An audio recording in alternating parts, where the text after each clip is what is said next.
Everyone want happiness in their life. जो हम life से चाहते थे वो सब कुछ है हमारे पास, पर खुशी नहीं है।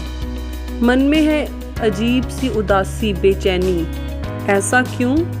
शुरू करूंगी एक कहानी के साथ। एक था पहलवान जिसका नाम था भोला राम। लोगों में वह बहुत मशहूर था, सब उसे बहुत प्यार करते थे। वह कोई काम नहीं करता था, पर कहीं ना कहीं से लोग उसे दूध का ग्लास, खाने के लिए फल, मिठाइयाँ बड़ी ही खुशी से देते। वह सारा दिन कसरत करता और हनुमान मंदिर में हनुमान चालीसा पढ़ता, भगवान के भजन गाता।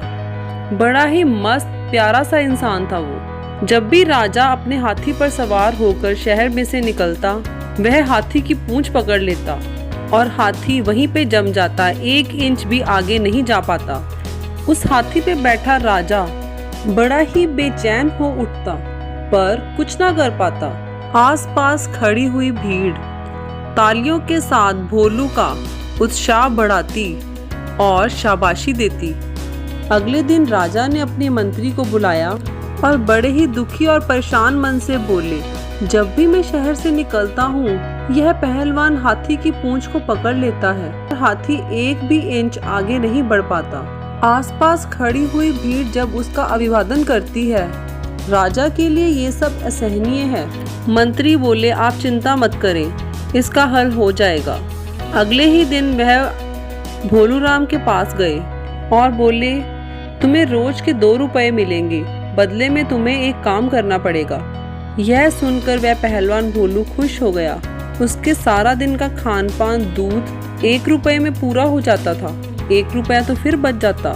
यह सुन उसने तुरंत बोला, मंत्री जी, मुझे क्या काम करना होगा?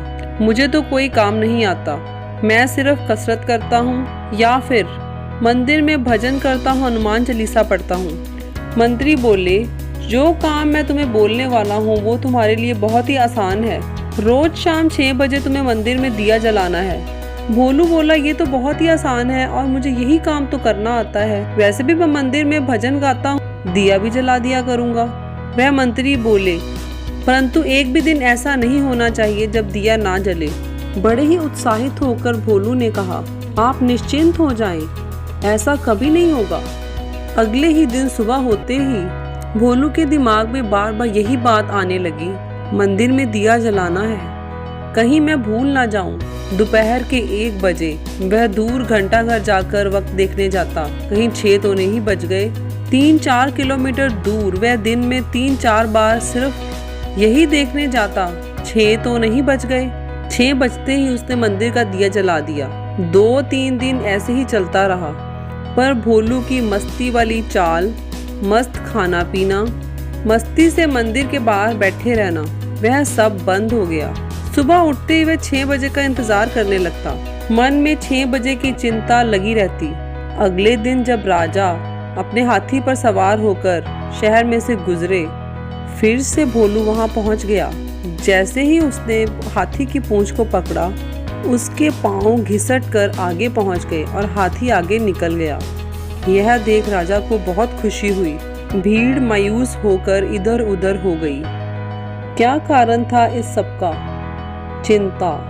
वह काम जो बहुत ही आसान है और बड़ी सुविधा से हो सकता है, परंतु चिंता ने हमारी बॉडी की एनर्जी को लो कर दिया। Make a list what we have.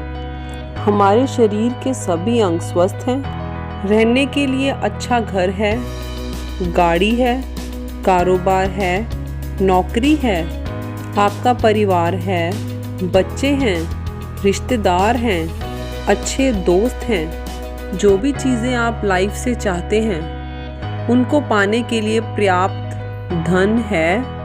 और भी चीज़ों को ऐड करिए जो आपके पास हैं। आप देखेंगे यह लिस्ट लंबी होती जाएगी। और दूसरी तरफ आप उन लिस्ट को बनाइए जो चीज़ें आपके पास नहीं हैं। आप देखेंगे यह लिस्ट बहुत ही छोटी लगेगी। एक्चुअल में जो चीज़ें हैं वह कभी नहीं थी। आपने कभी महसूस किया, मिलते ही उनके प्रति हमारी खुशी गायब हो गई? क्या इस बात की कोई गारंटी है? जिन चीज़ों को पाने की चिंता हम कर रहे हैं, जब वह मिल जाएंगी वो खुशी बरकरार रहेगी। ऐसा इंसान ढूंढना बहुत ही मुश्किल है जिसकी सब इच्छाएं पूरी हो गई हों, या फिर जो इच्छाएं पूरी हो गईं उन्होंने असीम खुशी और संतुष्टि दी हो। एक इच्छा के पूरे होते ही मन छलांग लगा लेता है उस इच्छा की तरफ जो अभी पूरी नहीं हुई।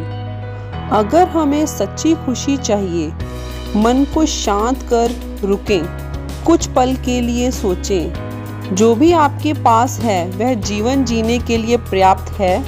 अपने जीवन में संतुष्टि, सेटिस्फैक्शन वर्ड को जगह दें। जो भी चीज़ें प्राप्त हुई हैं उनके प्रति थैंकफुलनेस और ग्रैटिट्यूड की फीलिंग को लेकर आएं। उलझे हुए धागे सुलझ जाएंगे, सिर पे पड़े चिंताओं के बोझ उतर जाएंगे, मन शांत हो जाएगा। थैंक्स अ लॉट, आपने मेरी टॉक को सुना। खुश रहिए, हंसते रहिए, मुस्कुराते रहिए। Have a nice day.